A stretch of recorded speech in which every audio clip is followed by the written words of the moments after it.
नमस्कार, मी शुभांगी. तर आज आपण बनवणार आहोत सोयावडीची रस्सा भाजी. त्यासाठी सर्वप्रथम सोयाबीन चंक्स हे चांगले भाजून घ्यायचे. नंतर गरम पाण्यामध्ये ते भिजवून घ्यायचे आणि त्याचं पाणी पिळून घ्यायचं.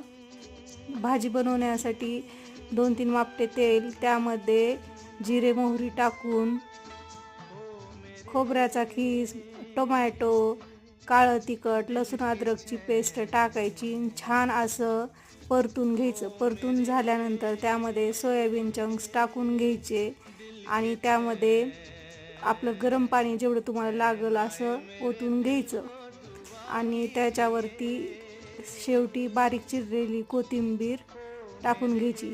पण त्याच्या अगोदर थोडंसं डाळव्याचं पीठ आणि मसाला आपल्याला जो आवडेल तो टाकून घ्यायचा. थँक्यू. कशी वाटली मला नक्की सांगा.